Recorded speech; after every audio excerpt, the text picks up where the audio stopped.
नमस्कार साथियों, आप सभी का बहुत बहुत स्वागत है चाणक्य के YouTube चैनल पर। और आपने देखा होगा कि हाल फिलहाल में हरियाणा के अंदर जो सीएम थे मनोहर लाल खट्टर, उन्होंने इस्तीफा दे दिया और अभी अभी जो नए सीएम है जिनका नाम है नायब सिंह सैनी, वो इलेक्ट हो गए। अब इसके अंदर हम देखेंगे कि जो नायब सिंह सैनी है वो एक तो कितने दिन के लिए सीएम रहेंगे हरियाणा के अंदर, और इसी के साथ साथ कि ये हाल फिलहाल में एमएलए तो है नहीं, तो इसीलिए आप सभी को पता होगा हमारे एग्जाम के लिए जो रेलेवेंट इंफॉर्मेशन है वो होती है इंडियन पॉलिटी, यानी कि भारत की जो राज्य व्यवस्था है उससे संबंधित। उसके बारे में हम देखेंगे कि कैसे कोई भी पार्टी का जब सीएम बनता है तो वो किस प्रकार से सीएम बन जाता है, और उसी के साथ साथ क्या उसको वहां का मेंबर होना जरूरी होता है या नहीं होता, और वो कितने समय के लिए बिना मेंबर रहे भी सीएम रह सकता है। तो बात करूं मैं हरियाणा की, तो हरियाणा के अंदर जो विधानसभा है, इसके अंदर यानी कि जिसको हम स्टेट लेजिस्लेटिव असेंबली बोलते हैं, हिंदी के अंदर विधानसभा बोला जाता है, उसके अंदर कुल 90 सीट्स।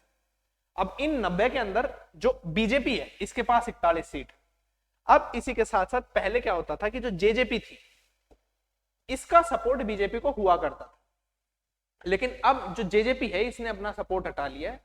इसकी वजह से वहां पे जो सीएम थे उन्होंने क्या किया है, इस्तीफा दे दिया। अब इसके अंदर क्या होगा कि ये जो इंडिपेंडेंट कैंडिडेट्स हैं ये क्या कर रहे हैं, ये बीजेपी के साथ आ रहे हैं, यानी कि 41 + 7 यानी कि 48, और इसी के साथ साथ ये जो एचएलपी है, जो गोपाल कांडा है, वो भी इसके अंदर इंक्लूड हो रहे हैं। और अब आज के समय में जो 49 सीट्स हैं उनके ऊपर बीजेपी अपना जो अधिकार वो करने वाली है, और इसी के साथ साथ उनका जो नया सीएम कैंडिडेट है वो भी बीजेपी से ही है, जिनका नाम नायब सिंह सैनी है।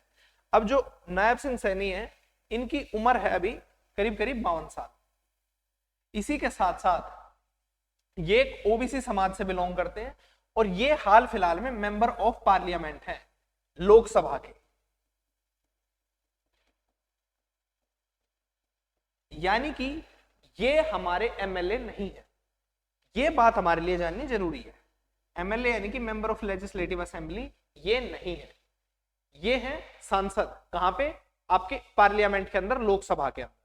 अब यहां पे जानने वाली बात यह है कि कोई भी व्यक्ति जो सीएम बनने जा रहा हो, क्या उसको एमएलए होना जरूरी होता है या नहीं होता? तो इसका आंसर होता है कि उसे एमएलए बनना बहुत जरूरी होता है, लेकिन एक कंडीशन लगती है। क्या? कि उसे एमएलए बनना है कब? अपने ऑफिस को रिज्यूम करने के 6 महीने के बाद तक, यानी कि 6 महीने तक ये बिना मेंबर रहे भी, बिना एमएलए रहे भी क्या रह सकते हैं? सीएम रह सकते हैं।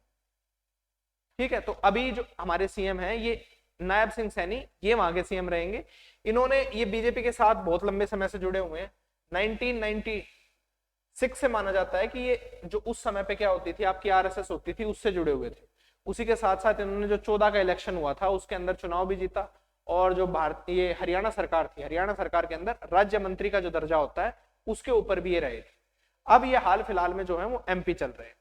इसी के साथ साथ हमने आज ये समझा कि जो एमएलए होता है उसको सीएम बनने के लिए किसी को एमएलए होना बहुत ज्यादा जरूरी नहीं होता। ठीक है, सेम केस पीएम के अंदर भी लागू होता है।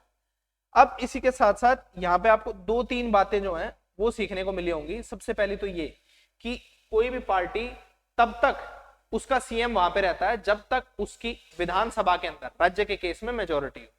राज्य के केस में क्या होती है? State legislative assembly. इसके अंदर जब तक मेजोरिटी रहती है तब तक ही जो काउंसिल ऑफ मिनिस्टर होती है सीएम के साथ, वो क्या करती है?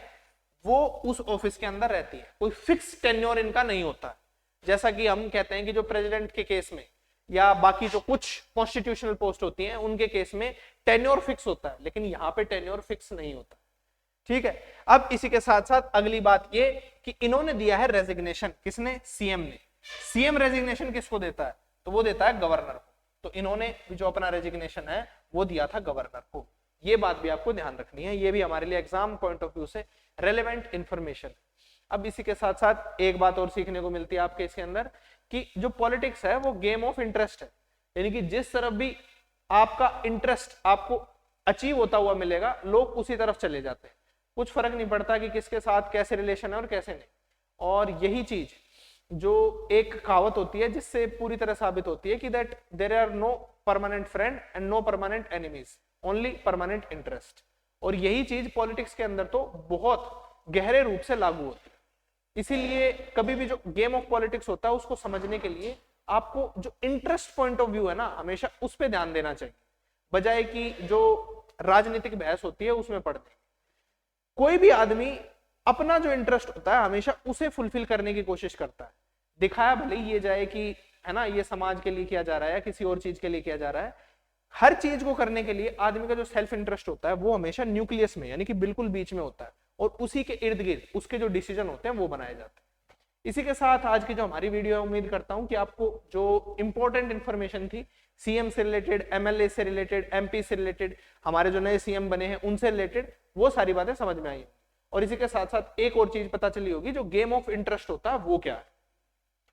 अब इसी के साथ जितने भी लोगों ने CSIR, SO और ASO इसका जो एग्जाम दिया है, उसकी जो डिस्क्रिप्टिव एग्जाम की आप तैयारी करना चाहते हो तो स्पेशल बैच आया हुआ है, उसके लिए आप इस दिए हुए कॉन्टैक्ट नंबर पे कॉन्टैक्ट करके कभी भी अपनी डाउट या क्वेरी सॉल्व करा सकते हो। इसी के साथ साथ CTET भी अब जो जुलाई वाला है, ये आने वाला है, इसकी भी यदि आप तैयारी करना चाहते हो तो आप जो कोर्स आया हुआ है उसके ऊपर अपना इंटरेस्ट दिखा सकते हो, और ये जो दिया हुआ कॉन्टैक्ट नंबर है इस पे कॉन्टैक्ट करके अपनी डाउट या क्वेरी सॉल्व करा सकते हो।